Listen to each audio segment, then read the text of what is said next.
네, 여러분 안녕하세요. 오후의 경제수다 저는 이하림입니다. 안녕하세요. 오후의 경제수다 김혜연입니다. 네, 주말을 보내고 온 월요일 우리 시장의 모습 먼저 한번 살펴보도록 하겠습니다. 오늘 시장에서는 이 개인 투자자 그리고 기관은 이제 오후 들어서 매수세로 돌아선 모습을 보이고 있는데요. 반면 외국인이 오늘은 시장에서 좀 빠져나가고 있습니다. 이 미국의 4월 CPI 지표의 발표를 기다리면서 좀 신중한 행보를 보이고 있는 상황으로 보여지고 있습니다.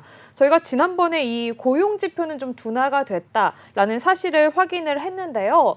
이 물가 확인이 아직 남아있는 상황입니다. 최근 들어서 미국 증시가 좀 좋은 모습을 보여왔기 때문에 이번에 이 디스플레이션이 눈으로 직접 확인이 되어야지만 지금 잘 가고 있는 증시에 탄력을 좀 받을 수 있다. 이런 의견이 나오고 있는 상황이라고 하네요.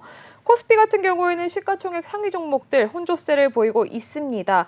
오늘 시장에서 우리 이 증시를 끌어가는 대형주들 한번 살펴보시면 삼성전자 오늘 다시 하락하는 모습을 보이고 있고요. 네. 반면 SK하이닉스 같은 경우에는 1%대 상승 흐름을 보여주고 있습니다. 그 외에 다른 종목들도 좀 혼조세를 보이고 있는 상황 속에 있기 때문에 희비가 엇갈리고 있다. 이렇게 볼 수 있을 것 같네요. 네, 오늘은 계속해서 좀 각 업종별로, 섹터별로 좀 혼조세를 보이는 시장 흐름 이어져 가고 있습니다. 현재 밸류업 테마에 포함되는 현대차, 기아, 그리고 KB금융과 같은 종목들은 강세를 보이고 있는데요. 밸류업 테마가 다시 한번 좀 힘을 받는 모습이기도 하고, 이런 저PBR주들 중심으로 계속해서 좀 순환매 형식이 나타나고 있는데, 은행과 지주사들에 이어서 이제 보험사들에 대한 종목들이 상승하고 있습니다. 오늘 삼성생명이나 삼성화재와 같은 종목들 상승 흐름 보여주고 있고요. 지금 보험 업종의 경우에는 실적 발표를 앞두고 있기 때문에 계속해서 이런 기대감으로 상승 흐름 보여주고 있습니다. 삼성화재의 경우에는요. 1분기 실적을 8천억 원으로 예상하고 있는데요. 굉장히 큰 규모라고 하거든요. 이런 기대감에 계속해서 상승 흐름 보여주고 있으니까요. 실적 발표까지 여러분께서도 좀 신중하게 보셨으면 좋겠습니다. 또 5월 들어서 이 네이버 라인 이슈와 함께 계속해서 좀 하락하는 모습입니다. 제약바이오주도요. 셀트리온과 삼성바이오로직스 오전장에서는 조금 혼조세를 보이는 모습이었는데 현재는 두 종목 다 조금 내려와 있는 모습 보실 수가 있습니다. 종목별 혼조세 두드러지는 시장 모습 오늘 코스닥 시장에서는 엔캠과 레인보우 로보틱스의 상승세가 두드러지는 모습입니다. 네, 오늘 오스타에서는 저희 편지 기자와 함께 이모저모 여러 가지 이슈들 살펴보는 모이쇼 시간 준비가 되어 있습니다. 그리고 김대중 교수와 함께하는 이슈 경제 이렇게 다양한 스타 주제들이 또 준비가 되어 있다고 하네요. 네, 또 오늘 마감 전 짚어보는 주식시장의 특징적 흐름 분석도 준비되어 있으니까요. 저희 방송 끝까지 함께 해주시기 바랍니다. 본 방송에서 제공하는 정보는 투자 판단을 위한 조언일 뿐 주식의 가치의 상승이나 하락에 대해서는 보장하지 않는다는 점 기억해 주세요. 네, 그럼 오후의 경제 수다 우스다 지금 바로 한번 시작해 보도록 하겠습니다. 먼저 현재 시장 상황부터 살펴보고 갈게요. 이시락 캐스터 나와주세요. 네, 지금 이 시각 시장 상황 살펴보도록 하겠습니다. 4월 CPI 발표를 앞두고 점점 관망세가 짙어지는 모습인데요. 우리 시장 오늘 파른불 들어와 있습니다. 코스피 2719선에서 거래되고 있고요. 0.31% 하락하는 모양새입니다. 코스닥도 역시 파란불 들어와 있습니다. 1%대 강한 하락률 보여지고 있고 854선에서 거래되고 있습니다. 네, 이어서 수급 상황 살펴보시죠. 네, 현재 코스피 기관만 홀로 담아내고 있는 모습입니다. 1,101억 원 물량을 담고 있고요. 개인과 외국인 각각 280억 원, 640억 원 물량 덜어내는 모습입니다. 이어서 코스닥도 살펴보시죠. 코스닥에서는 개인 홀로 물량을 담아내고 있습니다. 2,170억 원 순매수하는 모양새고요. 기관과 외국인은 1,106억 원, 941억 원 매도 우위를 보이고 있습니다. 네, 이어서 시가총액 상위 종목도 살펴보시죠. 현재 삼성전자 1.64% 하락률 기록하면서 현재가 77,900원에 거래되고 있습니다. SK하이닉스 홀로 빨간불 들어오고 있는데요. 1%대 강한 상승세 보여지고 있고 18만 2,900원에서 거래되고 있습니다. 이외에 다른 종목들 파란불 들어와 있습니다. 코스닥 종목도 살펴보시죠. 코스닥에서는 현재 대부분의 종목에서 약세가 두드러지고 있습니다. 에코프로 형제 3%대 그리고 2%대 하락률 기록하고 있고요. 홀로 엠캡만 빨간불 들어오면서 30만 원 선에서 거래되고 있습니다.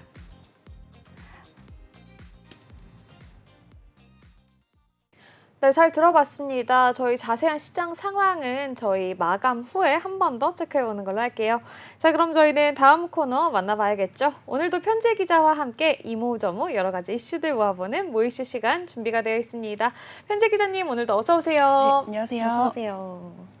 네, 오늘은 또 어떤 이슈가 준비가 되어 있을지 첫 번째 이슈부터 바로 함께 만나보시죠. 네, 저희가 지난번에도 이야기를 했었던 네이버 그리고 라인 이슈입니다. 이 네이버가 13년 동안 정말 애지중지 키워온 메신저 이 라인 야후의 지분이 일본의 소프트뱅크에 넘길 가능성이 제기가 되면서 우려의 목소리와 함께 우리 국민들의 관심도 높아지고 있는 상황입니다. 이 논란이 점화가 되면서 검색량 또한 나흘 새에 15배 넘게 급증을 했다고 하는데요. 그 외 이전에 카카오톡 먹통 상태가 발생했었던 2022년 10월 이후 1년 7개월여 만에 최고치를 기록한 거라고 합니다. 또 이 논란이 정치권 공방으로 번졌다고 하는데요. 이 야권에서는 우리 정부와 국회가 이제 나서서 대응을 하자 이렇게 촉구를 하고 있는 상황이라고 하고요. 여당에서는 이 그런 선동 정치는 국익에 도움이 되지 않는다 이렇게 비판을 했다고 합니다. 어쩌다가 일이 이렇게 된 건지 먼저 이번 논란에 대해 간략하게 요약을 좀 해보도록 하겠습니다. 우리나라에서는 지인들과 만나고 헤어질 때 뭐 전화할게 또는 카톡할게라고 인사들 하시죠. 일본에서는 라인 시대라고 인사한다고 합니다. 네, 일본에서는 전체 인구의 80%가 사용하는 라인이 바로 그 국민 메신저의 자리를 차지하고 있는데요. 그런데 일본의 국민 메신저 라인을 운영하는 라인 야후가 네이버 지우기에 사실상 돌입했다고 합니다. 네이버는 현재 소프트뱅크와 함께 라인 야후 대주주인 A홀딩스 주식을 50%씩 보유하고 있는데요. A홀딩스 라인 야후 지분율은 64.5%인데 네이버가 라인 야후 지분을 약 32.3% 보유하고 있습니다. 지난 3월 일본 총무성의 행정지도 여파로 네이버 지분 축소 문제가 수면 위로 떠올랐습니다. 네, 안 그래도 관련해서 기사가 많이 나오더라고요. 지금 A홀딩스 주식을 딱 50%씩 보유를 하고 있다. 이 부분에 대해서 너무 믿었다. 단 한 주라도 더 가졌어야 했다. 이런 후회도 뭐 나오고 있는 상황이라고 하는데 어쨌든 쟁점은 지금 라인의 경영권 문제다라는 말씀이신 거잖아요. 그죠? 네, 네이버의 지분 구조를 다시 한 번 더 살펴보면요. 네이버와 일본 소프트뱅크는 라인 야후의 지주회사인 A홀딩스의 지분을 절반씩 갖고 있습니다. 한 주만 더 가져가도 경영권은 넘어가게 되는 건데요. 사실 겉으로 보기에는 양쪽이 경영권을 절반씩 딱 반반씩 갖고 있기는 하지만 자세히 들여다보면은 라인 야후의 지주회사인 A홀딩스의 이사는 총 5명인데 이 중 2명을 네이버가 가지고 있고요. 과반인 3명을 소프트뱅크가 지명하도록 되어 있다고 합니다. 네이버는 지분을 팔지 말지 그리고 어디까지 팔게 될지 그리고 또 팔게 된다면 얼마나 받게 될지가 핵심 쟁점인 겁니다. 네, 저도 이거 많이 찾아보니까 이 상황이 아예 안 팔 수는 또 없는 상황인 것 같았고 뭔가 지분을 매각을 하기는 할 것 같다 이런 이야기가 계속해서 오고 가고 있던데 좀 네이버의 공식적인 입장은 어떤 상황인가요? 네, 네이버는 지난 10일 지분 매각을 직접적으로 언급하기는 했습니다. 전날 소프트뱅크 CEO도 소프트뱅크가 과반 이상 지분을 갖는 것을 논의 중에 있다고 또 발표했었는데요. 강도현 과학기술부 2차관 역시 이사 구성 등을 볼 때 경영권은 사실상 소프트뱅크에 있고 네이버는 기술력과 노하우를 라인 야후에 전복시키는 데 현실적인 어려움을 겪고 있어 지분 매각을 포함한 여러 대안을 검토해왔던 상황이라고 설명하기도 했습니다. 그렇군요. 저희가 지난주에도 얘기를 했었는데 네. 이 일본이 우리나라에 비해서 이런 AI나 플랫폼 관련된 기업적인 부분에 기술력이 굉장히 많이 뒤떨어진다 이런 이야기를 저희가 교수님이랑 나눴었습니다. 이 때문인지 최근에 일본 정부가 이 소프트뱅크 AI 개발에 뭐 최대 421억엔을 보조하겠다 이런 식으로 밝히면서 이 자국 플랫폼을 키우기 위해서 정말 적극적인 움직임을 보인다 이런 이야기가 좀 나오고 있던데요. 네, 그렇습니다. 네이버가 공동 경영을 통해 시너지를 통해 기대했던 시너지를 별로 얻을 수 없다라고 가닥을 잡고 사업적 판단을 내릴 수도 있다라고도 볼 수 있겠습니다. 하지만 라인이 일본 외 지역에서도 1억 명 가까운 이용자를 보유한 글로벌 메신저라는 측면에서 네이버가 순순히 경영권을 포기하기는 어려울 것이라는 반론도 있습니다. 그래서 현재 그 어떤 공식적인 입장을 내놓기보다는 침묵을 유지하고 있는데요. 이 지분 협상 논의는 행정지도 기한인 7월까지 계속될 것으로 보고 있습니다. 지금 정부도 아직 뚜렷한 공식 입장을 내놓지는 않았지만 주말 사이에 좀 이 문제가 워낙 정치권으로 일파만파 커지면서 목소리를 내기 시작했습니다. 매일경제 단독 보도에 따르면 네이버 자본구조 변경 이외에 충분한 정보 보안 강화 조치를 만들어서 제출을 하면 정부가 가능한 지원을 하겠다고도 전했습니다. 네, 어쨌든 이게 하루아침에 뭐 공식 입장을 내놓을 수 있는 사안은 아닌지라 한 7월 정도까지는 협상이 계속될 것이다. 이렇게 봐야 될 것 같습니다.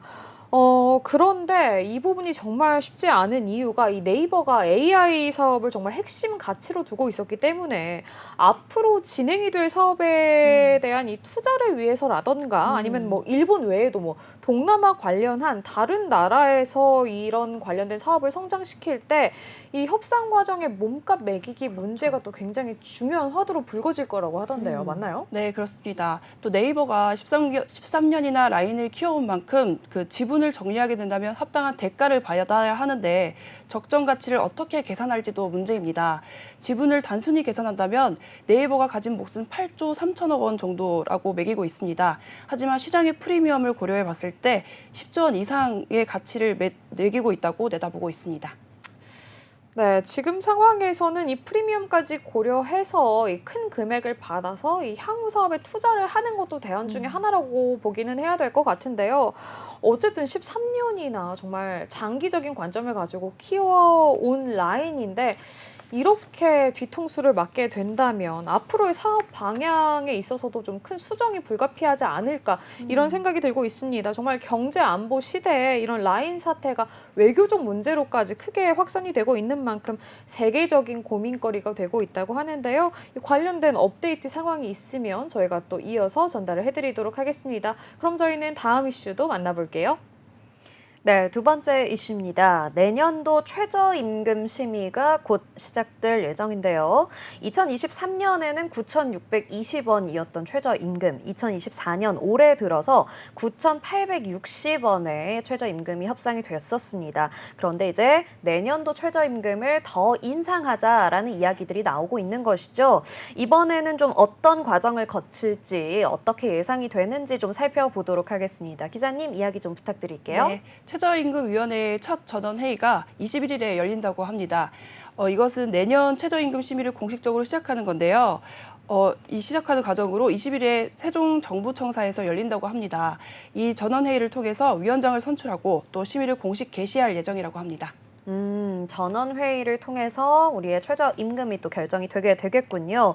그렇다면 결국에는 심의 절차가 좀 중요할 텐데요. 심의 절차는 어떻게 진행이 될까요?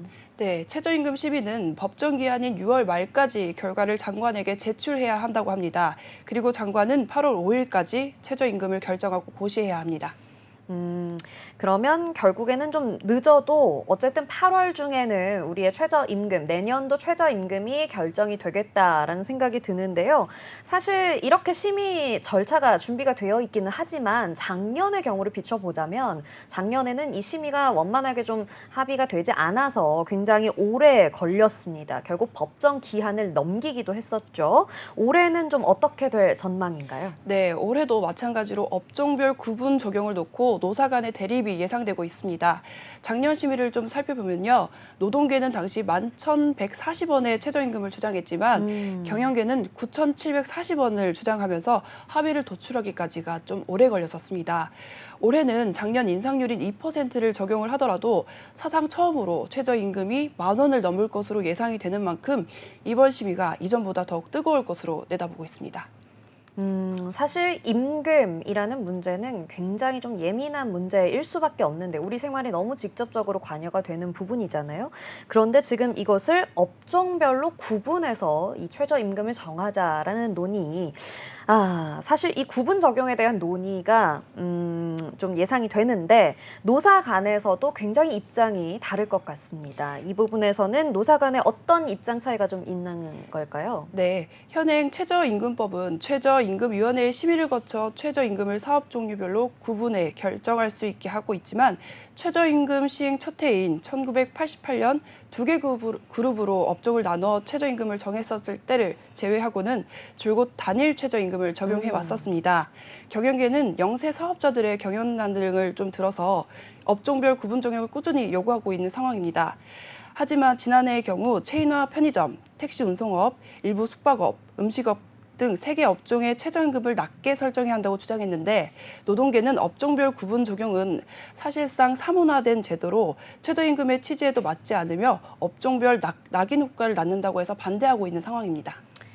네, 그렇죠. 사실 이 업종별로 구분을 해서 최저임금을 정한다라는 것이 어느 업종에 속해 있는 분이든 간에 굉장히 예민하고 또 신경이 쓰일 수밖에 없을 것 같은데 올해는 이 돌봄 서비스에 관련한 인력들에 대해서 최저임금을 낮추자라는 의견이 나왔습니다. 그 사안에 대한 내용들도 좀 포함이 되어 있을까요? 네. 올해는 3월 초 한국은행이 돌봄 서비스 인력난 해소를 위해 돌봄 업종에 대한 최저임금을 낮추자는 제안이 담긴 보고서를 내놓으면서 심의 개시 전부터 차등 적용 논란이 점화되었습니다.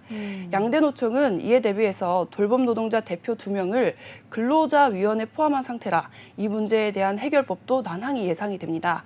올해도 업종별 구분 적용에 대한 노사 대립이 팽팽해진다면 6월쯤 표결로 결론이 날 것으로 예상이 됩니다. 네, 그동안 결국에는 단일 적용이 됐던 이유가 지금 우리가 예상하고 있는 이런 여러 가지 문제들 때문이겠죠. 그런데 게다가 또 돌봄 서비스의 인력난까지 굉장히 더해져 있는 상황에서 최저임금을 낮추자라는 이야기들. 돌봄 서비스 업종뿐만 아니라 다양한 산업군에서 이 구분 적용에 대한 문제가 예상이 됩니다. 이 최저임금 심의 아직 시작도 되지 않았는데 심의를 둘러싼 논란이 더 확산될 것으로 보이게 되는데요. 계속해서 저희가 이와 관련된 내용들 업데이트해서 전달해 드릴 수 있도록 하겠습니다. 그럼 저희는 다음 이슈로 넘어가 보도록 하겠습니다. 네, 세 번째 이슈입니다. 이 올해 창립 100주년을 맞은 하이트 진로가 이 소주와 맥주에서 품질 문제가 이단으로 제기가 되면서 좀 곤욕을 치르고 있는 상황인데요. 자세한 내용을 좀 알아보도록 하겠습니다. 먼저 이 필라이트 후레쉬 제품에서 발생한 이물질 논란, 이거 어떤 내용인가요? 네, 하이트 진로는 국내산 보리를 100% 사용하는 필라이트 후레쉬 제품에서 일부 소비자들로부터 이치와 혼탁 등의 클레임이 접수가 되어 해당 제품을 회수하고 공정상의 일시적인 문제로 젖산균이 원인이며 인체에는 무해하다고 설명했습니다. 이거 그때 저희가 한번 이야기한 적이 네. 있어요. 그 콧물 맥주 네, 아니냐, 맞아요. 뭐 이렇게 지금 논란이 나왔었다고 했는데 어쨌든 콧물은 아니었고 다행히도 인체에 무해한 젖산균이었다. 이렇게 결과가 나왔다고 합니다. 그런데 이거 말고도 그 참이슬 소주에서 경유 냄새가 난다 해서 굉장히 논란이 되었던 적이 있는데요. 여기에 대해서는 그러면 원인을 어떻게 분석하고 있는 건가요? 네, 하이트 진로의 참이슬 소주에서도 경유 냄새가 나는 사례가 발생한 것으로 알려졌습니다. 하이트 진로는 자체 검사 결과에서 경유 성분은 발견되지 않았으며 현재 식약처의 검사 결과를 기다리고 있는 상황입니다. 콧물 맥주의 경우 하이트 진로에서 젖산균이 원인이고 다당류의 탄수화물과 단백질이 결합하면서 발생한 것이다라며 인체에는 무해하다고 발표했는데요. 2009년에도 오비 맥주에서 비슷한 일이 있었는데 페디오코커 젖산 유입이 문제인 것으로 드러났었습니다. 하지만 이번 사태에 중앙대 식품공학부 하상도 교수는 젖산균이라기보다는 미생물 오염으로 봐야 한다는 의견도 제기하기도 했습니다. 뭐 젖산균이냐 오염이냐 다양한 의견이 공존하고 있는 가운데 뭐 꼭 인체에 유해하다고 하지 않더라도 어쨌든 이런 품질 문제가 계속되게 된다면 소비자들의 불신은 커질 수밖에 없을 것 같거든요. 이 하이트 진로는 이에 대해서 좀 어떤 조치를 취하고 있는 건가요? 네, 아까 말씀하셨던 것처럼 그 하이트 진로 경유 소주의 논란이 이번이 처음이 아닙니다. 지난 2013년 4월 충북 청주의 한 음식점에서 판매된 참이슬에서 소량의 경유 성분이 진짜 검출됐다는 국립과학수사 식품조사연구원의 감식 결과가 또 발표되기도 했었는데요. 다만 제조 과정에서 유입된 것은 아니었다라는 결론이었습니다. 하이트진로 제품은 주류 시장에서 높은 점유율을 보이는 만큼 소비자 여론도 들끓고 있는 상황입니다. 사회관계망 서비스에서는 자신도 그 참이슬에서 경유 냄새를 맡았다는 주장이 지금 계속해서 나오고 있는 상황입니다. 하이트진로는 회수 대상 제품을 적극적으로 지금 회수하고 있고요. 해당 사안을 중대하게 생각하고 있는 것으로 알려졌습니다. 또한 식약처의 협력을 통해 사안을 해결하고자 하고 있습니다. 이 소주 그리고 특히 맥주 같은 경우는 이 여름 장사가 정말 중요한 대목으로 알고 그렇죠. 있는데요. 그렇죠? 이 하이트진로는 이번 논란에 정말 적극적으로 철저하게 이 사실관계 조사에 임해서 소비자들이 가지고 있는 불신을 종식시키고 이 신뢰관계를 좀 회복할 필요가 있을 것 같습니다. 저희는 그러면 다음 이슈로 넘어가 볼게요. 네, 마지막 이슈입니다. 우리 코코아, 김에 이어서요. 올리브유의 가격도 급등하고 있다고 합니다. 이 올리브유 생산량이 줄어들고 있기 때문인데요. 국내 주요 식품 회사들이요. 이 올리브유 제품 가격을 상당히 높이고 있습니다.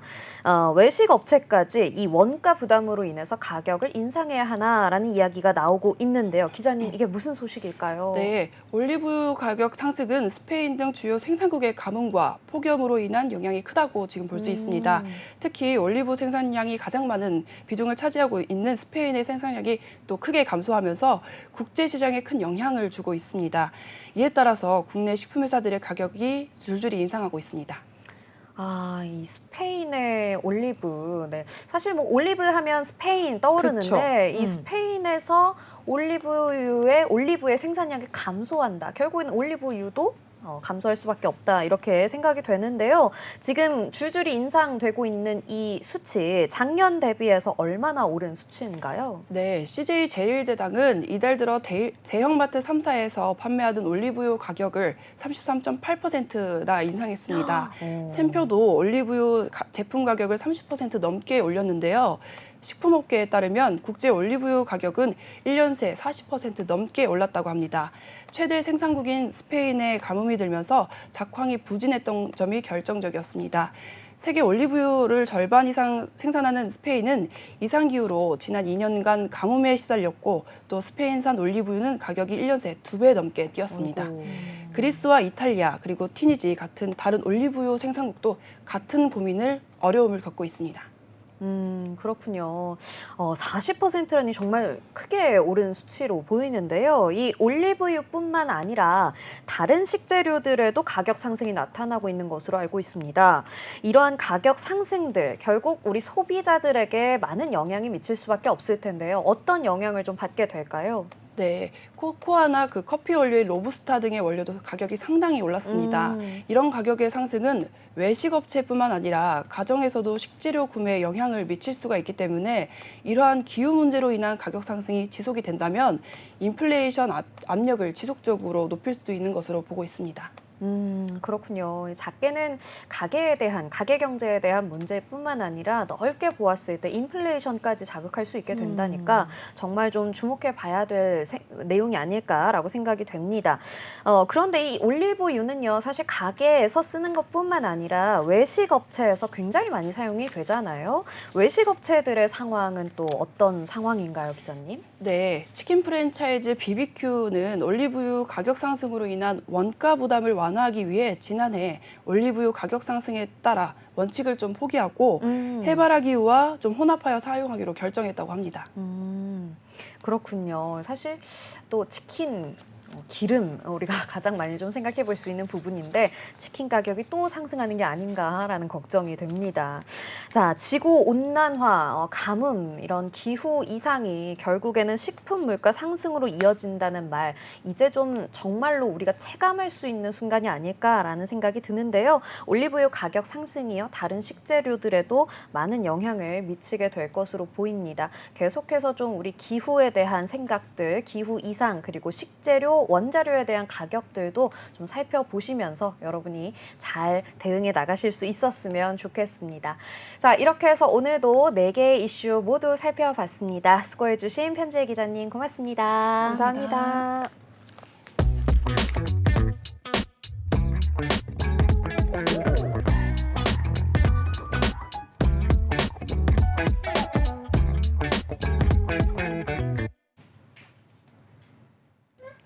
네, 현재 시각은 3시 24분을 지나고 있습니다. 오늘 우리 장 마감까지 6분 정도 남아 있는 상황인데요.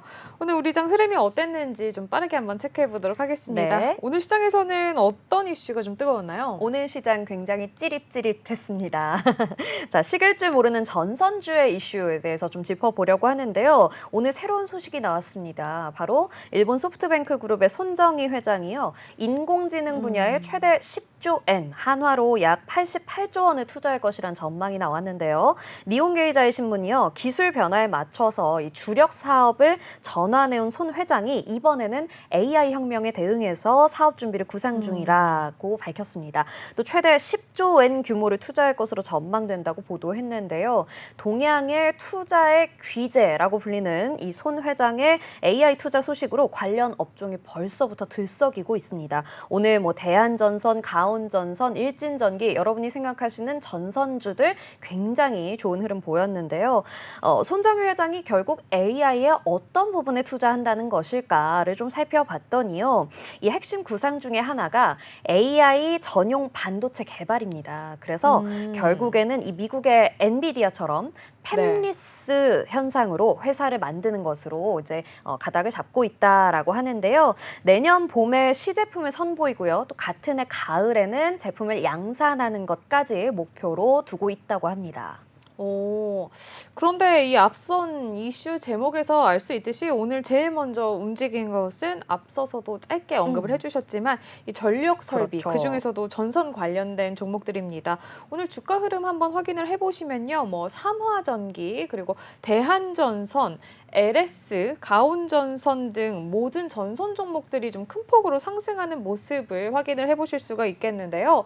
대한전선 같은 경우에는 지금 25% 넘게 상승해서 움직이고 있고 대원전선 같은 경우에도 6%대 상승한 흐름을 유지하고 있는 상황입니다.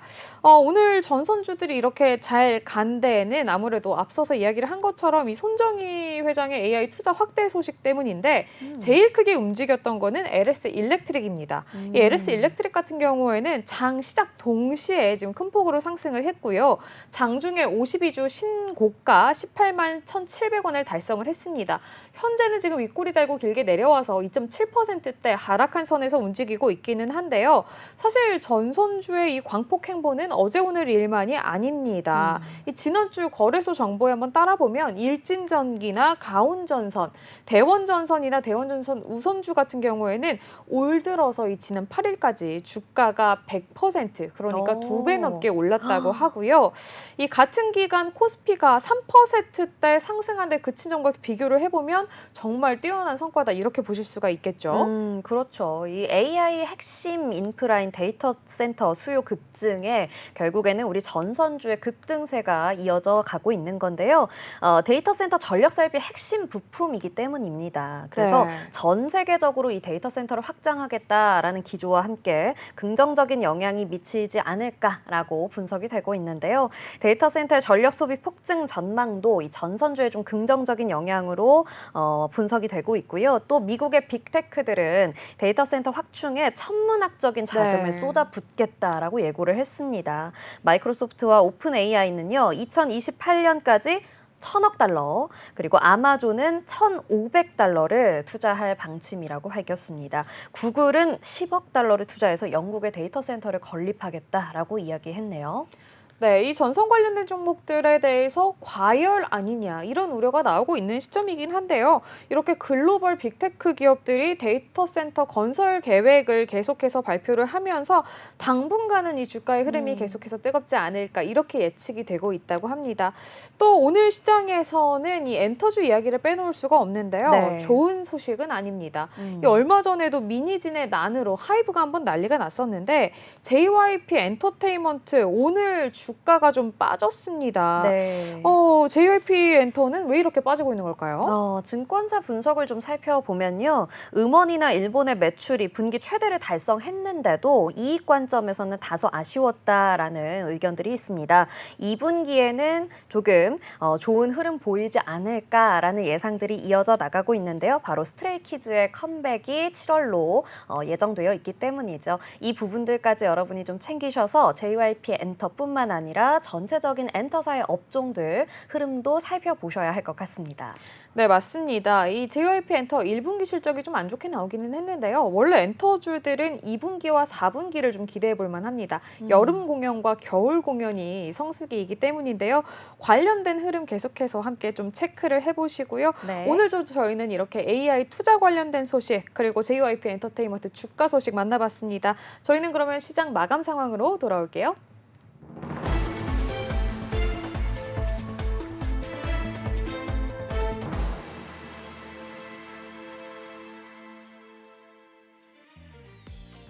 네, 오늘 양시장 아쉬움을 남기면서 하락으로 마감했습니다. 코스피 전일보다 0.21% 하락한 2,721.94포인트의 약보합으로 마감을 했고요. 코스닥은 1.13% 하락률 보이면서 854.41포인트의 종가 형성했습니다. 이어서 수급 상황 살펴보시죠. 네, 코스피 투자 주체별 매매 동향입니다. 개인과 기관이 쌍끌이 매수에 나섰는데요.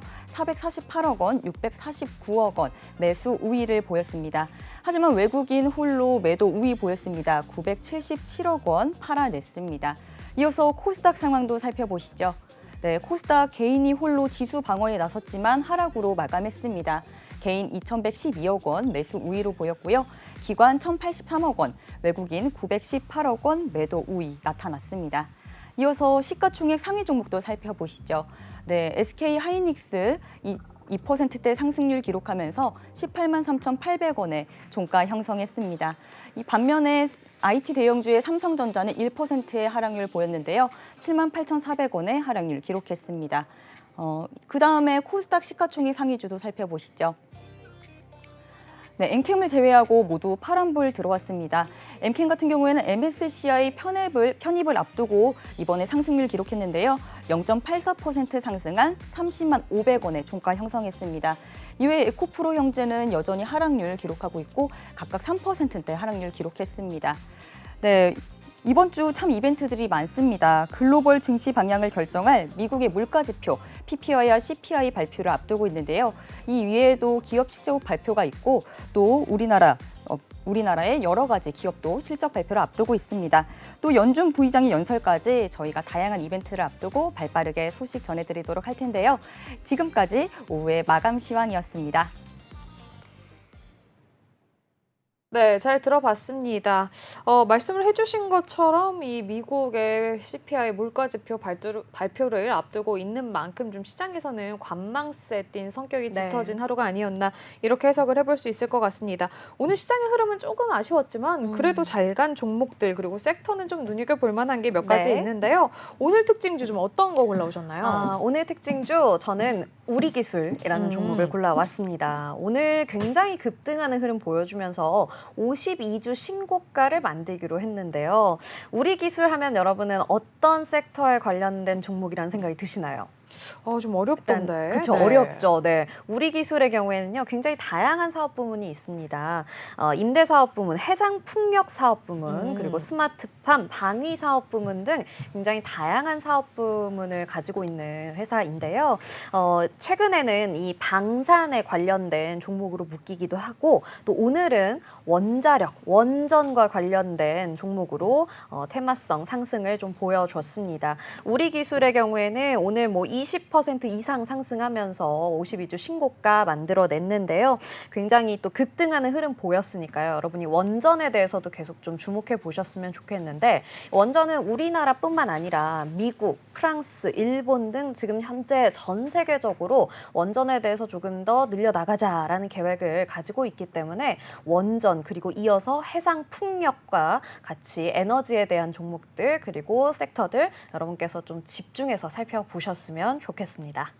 네, 우리 기술 오늘 시장에서 좋은 흐름 보였다 이렇게 좀 정리를 해주셨습니다. 네. 이 원전 해체와 관련돼서 항상 떠오르는 종목이기도 그렇죠. 하고 친환경 에너지로 묶이면서 또 많이 시장에서 주목을 받고 있는 기업이니만큼 앞으로 계속해서 좀 체크해 보시면 좋을 것 같네요.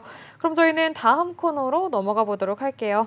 그래서 주말 사이에 제일 뜨거웠던 이 경제 이슈 좀 손꼽아 보자면 야당의 원내대표가 띄운 1주택자 종부세 폐지 폐지 논란이 아닐까 좀 생각을 해볼 수 있을 것 같은데요. 네, 그렇습니다. 이 고가의 주택이라 하더라도 실제로 거주하고 있다라고 한다면 이 종부세 폐지를 검토해야 하는 것이 아니냐라는 주장이 네. 나온 건데요. 이 종부세를 탄생시킨 야당의 원내대표가 이 언급을 해서 더욱더 이슈가 됐습니다. 네, 오늘 관련된 내용 이 세종대 경영학과 김대중 교수님과 함께 짚어보도록 하겠습니다. 교수님 오늘도 어서 오세요. 어서 오세요. 안녕하십니까. 네, 교수님 저희 오늘 그러면은 이 더불어민주당의 박찬대 원내대표가 지금 얘기를 한 아무리 비싼 집이라도 1주택이고 이 실제로 거주를 한다면 과세 대상에서 빠져야 한다. 언급한 내용 한번 이야기를 해봐야 될 것 같은데요. 이 언급 이후로 1주택자 종부세 폐지론이 다시 이제 수면 위로 떠올랐다고 합니다. 먼저 야당이 이런 폐지론을 띄운 이유를 좀 뭐라고 분석을 하시나요? 지금 현재 뭐 종부세라고 하는 게 우리가 이제 집을 사게 되면 취득세가 있고 보유세가 있습니다. 네. 그러니까 이제 보유세는 우리가 매년 재산세를 내는데 여기에 이제 종부세를 부과하게 된 겁니다. 이제 문재인 정부 때 이제 그 종부세를 굉장히 뭐 한 17배, 20배까지 올렸습니다. 네. 우리 세종대학도 종부세가 한 10억 정도 나왔는데 오. 대학교 기숙사에도 종부세를 부과했었습니다. 와. 무조건 법인이 가지고 있는 데도 종부세를 부과한다 해서 대학도 억울하죠. 기숙사는 대학생들이 이제 머무는 곳이고 그렇죠. 전혀 재산적인 욕심이 없는데도 한 10억 정도 나와서 우리가 이의 신청도 하고 재판까지 했었습니다. 이와 같이 국민들이 내가 뭐 집에 살고 있고 보유세를 내고 있는데 종부세를 한 20배 가까이 올린 경우가 많다 보니까 네. 국민들이 굉장히 분노를 일으켰고 문재인 정부가 뺏긴 그 한 경우가 사례가 된 것이다. 윤석열 정부가 들어온 것에 아주 크게 일조한 것이 종부세라든지 세금 문제였고 주택 문제였습니다. 왜냐하면 우리나라 국민 전체 자산의 70% 이상이 다 부동산입니다. 네. 우리가 주식시장을 얘기하지만 시가총액이 한 2,500조 정도 되고 우리 부동산을 다 합치게 되면 한 10배, 20배 넘을 겁니다. 네. 이와 같이 국민들 전체 자산의 70% 이상이 다 부동산 자산인데 여기에 대해서 세금을 이렇게 과도하게 10배 이상 부과하다 보니까 국민들이 매우 분노했고 집값이 2배 올랐습니다. 전세 가격은 90% 올랐습니다. 네. 우리나라 국민들 중에 집을 가진 사람과 안 가진 사람이 50대 50입니다. 그러니까 집을 50% 가진 사람한테는 종부세가 부과되니까 전세입자에게 세금을 전가하게 되는 겁니다. 우리가 이것을 조세의 전가라고 부르는데 네. 집주인에게 세금을 부과하게 되면 집주인들은 전세나 월세 사람들에게 세금을 전가시키는 것이다. 그쵸. 바로 이런 이유 때문에 윤석열 정부가 들어와서는 종부세를 또 90% 깎았습니다. 바로 이런 이유 때문에 민주당에서도 재집권을 하기 위해서는 국민들에 대한 종부세 부담을 좀 들어줘야지 된다. 바로 이런 이유 때문에 야당이 1주택 종부세 폐지를 주장하고 있다. 저는 그렇게 봅니다. 그렇군요. 현재 야당에서는 뭐 개인의 의견이다라는 식으로 이야기를 좀 해나가고 있는데요. 사실 이 종부세는 계속해서 좀 논란이 있었습니다. 징벌적이다 그리고 또 이중과세다라는 논란들이 끊임없이 이어져 오고 있었던 건데요. 교수님도 이 1주택 실거주자에 한해서는 종부세를 폐지한다라는 의견에 대해서 좀 동의하시는 편이신가요? 어떠세요? 저는 좀 1주택 중에서도 우리가 종부세의 기준은 공시지가 기준으로 12억 기준입니다. 네. 1주택 하는 사람이 내가 12억까지는 종부세를 안 내지만 12억이 넘어가게 되면 종부세를 부과하게 되는 것이고 네. 우리가 2주택을 가진 사람은 9억 기준입니다. 네, 네. 그러니까 내가 집을 2개 있다 그러면 9억이 초과되는 것에 대해서는 종부세를 부과합니다. 그러니까 집을 하나밖에 없는 사람은 내가 실거주 목적이고 집도 하나밖에 없는데 재산세를 매년 내고 있는데 여기에다가 종부세가 추가된 것이다. 우리가 이제 경제학의 목적은 공정성하고 효율성입니다. 네. 빌라 같은 경우는 뭐 한 2, 3억밖에 안 하는데 네. 그런 거 2개 가지고 있는 사람은 종부세를 부과하고 강남의 집의 평균 집값이 한 20억이 넘거든요. 네, 네. 이런 사람 한 개 있다고 해서 종부세를 부과하지 않는 것은 또 억울하다. 그래서 그렇죠. 이제 어떤 것이 가장 효율적이고 공정한 것이냐. 그것이 바로 이제 정부라든지 우리 공무원들이 해야 될 일이다. 네. 그래서 저는 내가 한 개의 집을 가지고 있고 전혀 뭐 투기적인 목적이 없다 그러면 종부세를 1주택에 대해서는 폐지하는 것도 좋은데 그것이 뭐 30억, 40억 강남구 압구정동에 뭐 평균 집이 뭐 50억짜리 집도 많이 있습니다. 네. 이런 사람들에게는 또 종부세를 폐지하는 것도 좀 억울한 면이 있죠. 너무 과도하게 또 그쵸. 문제가 되니까. 그래서 공정하고 효율적으로 하는 것이 가장 중요하고 그것은 좀 더 논의를 해야 되겠다. 저는 그렇게 봅니다. 네, 지금 말씀을 해주신 내용 중에 보니까 이 지역별로 집값의 차이가 워낙에 심하다 보니까 당장 뭐 비수도권 지역의 빌라처럼 뭐 2, 3억 정도 하는 이 주택을 여러 채 갖고 있는 사람에게는 종부세를 물리면서 이 소위 말해서 강남에 뭐 수십억, 제가 예전에 그 저희 세무사님이랑 방송할 때 보니까 네. 공시주택가가 130억이 넘는 집도 막 있더라고요. 야, 그럼 말도 안 있어요? 되는 가격의 집에는 또 이 종부세를 봐주면 말씀을 음. 해주신 대로 이 형평성 논란이 좀 있을 것 같은데 이에 대해서 좀 공정한 판단이 필요하다라고 말씀을 해주셨잖아요. 이 공정하게 그럼 이 문제를 해결하기 위해서는 어떻게 해야 한다는 부분인지 조금 더 자세하게 말씀을 해주실 수가 있을까요? 우리나라의 지금 현재 우리나라 집값 평균이 서울은 13억입니다. 네. 보통 아파트 하나가 한 13억 정도 하고 있고 내가 이제 집을 보유하고 있는 사람은 재산세를 매년 냅니다.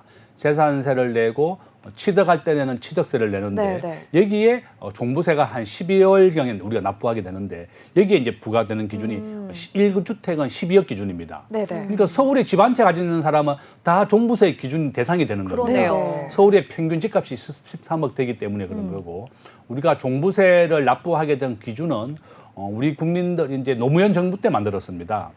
저희 세종대학교 이제 김수현 정책실장 노무현 정부 때도 있었고 이제 문재인 정부 때 정책실장을 했었는데 우리 세종대 김수현 교수가 이제 종부세를 많이 만들어서 부과를 했었고 또 많이 올렸었죠. 그러니까 이제 우리 세종대학에 이제 김수현 교수가 정책실장도 하고 이제 국토부 장관이 변창흠 교수가 있는데 이와 같이 이제 김수현 교수 입장에서는 우리가 종부세를 좀 부과해서라도 국민들의 부동산에 대한 취득에 한 의사를 좀 줄이자 이런 취지였습니다. 그렇죠. 취지는 알고 있습니다. 우리 상가는 지금 80억 기준입니다.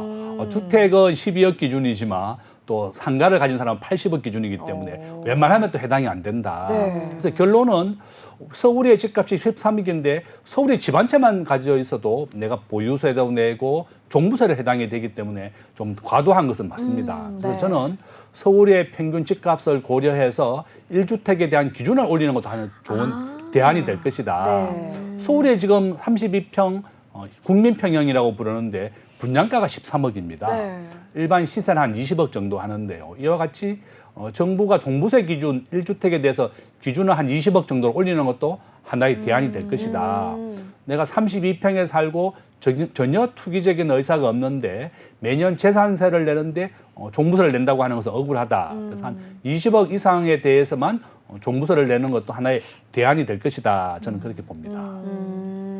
그러네요. 이게 13억이라는 평균 기준을 가지고 우리가 종부세를 부과하게 되다 보니까 지금 교수님이 말씀해 주신 그런 의견도 또 좋은 방법이 아닐까라는 생각이 드는데요. 결국에는 이런 문제가 또 생길 수 있을 것 같아요. 이 1주택자 종부세를 없애게 될 경우에는 강남에 이른바 똘똘한 한 채에 대한 수요가 증가하지 않을까라는 우려도 됩니다. 그러면서 좀 안정세를 보였던 이 부동산 집값에 대한 평균이 다시 또 올라가면서 그럴 수 자극이 되는 있죠. 게 아닌가라는 걱정이 또 되는데요. 이런 부분은 교수님 좀 어떻게 생각하세요? 저는 아마 이제 우리가 부동산 가격이나 주가에 가장 크게 영향을 주는 것은 은행 이자입니다. 우리가 은행의 대출 이자가 7%를 넘어서게 되면 집값이 내리고 주가도 내립니다. 그렇지만 은행 대출이 7% 이하로 내려가게 되면 주가도 크게 상승하고 부동산도 상승합니다. 우리가 상관관계를 한번 연구해 보니까 마이너스 0.8 완전히 반대의 관계가 있었습니다. 그래서 지금 현재 서울의 집값은 최근 1년 동안 계속 꾸준히 오르고 있습니다. 네. 왜냐하면 미국이 기준금리를 금년 9월부터 내리겠다고 이미 예고가 되어 있고 내년에도 1%, 2026년에도 1%씩 앞으로 계속 내리게 됩니다. 그렇다 그러면 은행의 이자가 내리게 되면 부동산도 상승하게 되고 주가도 크게 상승할 겁니다. 바로 은행 이자는 주가와 부동산 같은 모든 자산에 크게 오르는 그 계기가 된다. 그래서 바로 이런 이유 때문에 이제 서울의 집값은 지금 1년째 상승하고 있고 네. 지난 50년 기간으로 봤을 때 서울의 평균 부동산의 상승 확률은 90%였습니다. 왜냐하면 우리 국민들의 단독 세대주가 지금 40%인데요. 네. 앞으로 단독 세대주 비율이 50%까지 더 늘어나게 될 겁니다. 네, 네. 평균 연령이 이제 94가 넘어서게 되고 사람들이 계속 오래 살고 또 계속 서울로 계속 오고 있습니다. 바로 이런 이유 때문에 서울엔 주택 공급이 부족합니다. 네. 우리가 이제 주택이라고 하는 것은 탄력성이 매우 낮다고 얘기하는데 집이 부족하다고 해서 공급을 하려고 하면 아파트는 5년 정도 걸립니다. 지금 엄마 아파트가 재건축하겠다고 선언을 했는데 아마 한 10년 뒤에는 입주할 것이다. 왜냐하면 이주를 하고 뭐 확인을 받고 하는데 한 10년 정도 걸리는 그렇죠. 겁니다. 시간이 걸리죠. 네. 아파트는 짓는데 5년 걸립니다. 그렇죠. 땅바닥, 맨바닥에도 짓는데 뭐 3년에서 5년 정도 걸리기 때문에 아마 엄마 아파트나 이런 주변 부동산을 보면 아마 입주한 10년 뒤에는 될 것이다. 저는 그렇게 보고 있고 이거를 탄력성이 낮다고 얘기합니다. 네. 공급을 하려고 해도 일반 공산품은 뭐 며칠 만에 만들 수 있지만 집이라고 하는 것은 최소한 5년 이상 걸리는 겁니다. 바로 이런 이유 때문에 정부가 이제 이렇게 종부세를 폐지하게 되면 또 부동산 우려가 있는데 저는 이렇게 어차피 점진적으로 기준금리가 예고돼 있습니다. 인하가. 네. 우리나라도 미국이 9월 달에 기준금리를 내리게 되면 하반기에는 기준금리를 0.25% 한 번 내지 두 번 내리게 될 겁니다. 네. 앞으로 미국이 기준금리를 매년 1%씩 내리겠다고 예고가 되어 있기 때문에 부동산이나 주가는 크게 상승할 것이다. 저는 우리가 이제 종부세를 폐지한다고 해서 부동산에 자극이 된다기보다는 네. 우리 집이 있는 사람과 없는 사람은 어차피 절반이다. 네. 그래서 집이 없는 사람은 내 집을 마련하는 게 또 목표이기 때문에 또한 이렇게 뭐 거주의 사다리를 마련하기 위해서도 필요하다. 적절한 주택의 공급을 꾸준하게 해서 시장 경제 원칙에 의해서 집값을 잘 조절하는 것이 정부의 역할이고 네. 그래서 정부는 주택의 수요와 공급에 대해서 특히 정밀하게 우리가 검토해야 된다. 저는 그렇게 봅니다. 네, 잘 들어봤습니다. 이 부동산 가격의 상승이 굳이 종부세 문제라기보다는 이 주택 공급이 얼마나 원활하게 잘 이루어지고 있는지 그리고 미국에서 금리 정책을 어떻게 펼치는지에 더 영향을 받는다 이렇게 말씀을 해주셨는데요. 이 경제 정책 관련된 이야기가 나와서 이 마지막으로 한 문제 더 이제 질문을 드려볼까 하는데. 최근 들어서 물가 때문에 어렵다는 분들이 정말 많으십니다. 이 얘기를 계속해서 들어보자면 과연 지금 현재 물가 안정 정책이 잘 되고 있는지에 대한 이 의문도 계속해서 생기고 있는데요. 어떤 부분에 좀 더 집중을 해야 또 이런 물가 안정 정책이 조금 더 원활하게 잘 돌아갈 수가 있는 걸까요? 우리 국민들이 가장 관심을 가지는 게 바로 이제 국민들 불만의 물가 인상입니다. 네. 사과, 배가 한 80% 이상 급등을 했고 최근에 양배추도 한 30% 올랐습니다. 네. 우리가 주택도 공급하는데 5년 정도 걸리지만 채소와 과일을 공급하는데 1년 정도 걸립니다. 그렇죠. 사과가 한 80% 올랐다고 해서 막상 공급을 하기 어려운 이유가 네. 재배하는 시간이 1년 정도 그쵸. 걸립니다. 사과는 한 올 연말 정도 되면 이제 공급이 늘어날 것이라고 네. 보는데 우리 국민들이 이와 같이 사과, 채소와 같은 필수 수요재 우리가 국민들이 꼭 먹어야 되는 거거든요. 이런 거에 대해서는 수요가 변하지 않습니다. 다만 공급이 감소했기 때문에 이렇게 물가가 급등한 겁니다. 사과는 우리나라가 아열대화가 되면서 공급이 30% 줄었습니다. 사과는 정부가 비축을 할 수 있는데 그동안 비축을 하지 않았거든요. 사과는 적정한 온도만 유지한다 그러면 1년 이상 비축이 가능한 과일입니다.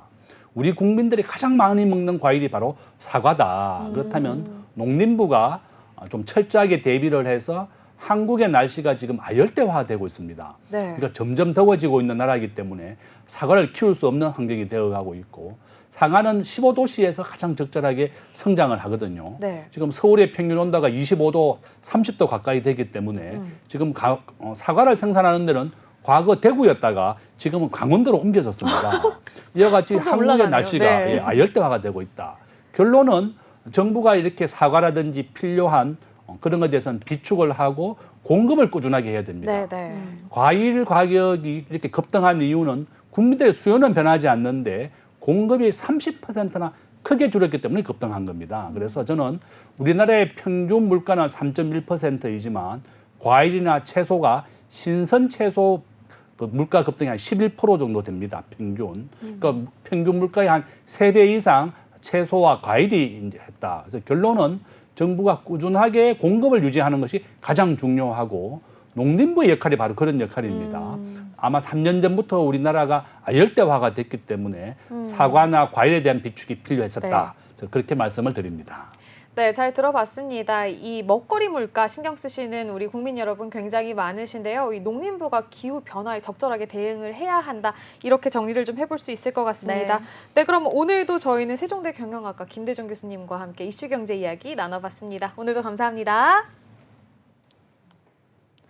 네, 오후의 경제수다. 오늘 저희가 준비한 내용은 여기까지입니다. 네, 오늘 마감 시황 간략하게 이야기 드리도록 하겠습니다. 개인의 팔자세 코스피 하락하면서 마감을 했습니다. 2,727포인트로 마감을 했고요. 우리 코스닥 지수 역시 하락했는데요. 854포인트로 마감을 했습니다. 네, 내일은 더 시장에 가깝고 유익한 경제 이슈들 가지고 돌아오도록 하겠습니다. 저희 방송 다시 보기는 네이버와 유튜브를 참고를 해주시고요. 본 방송에서 제공하는 정보는 투자 판단에 대한 조언일 뿐 주식의 가치, 상승과 하락은 보장하지 않습니다. 저희는 그럼 내일 오후 3시 오스다에서 다시 만나요. 안녕.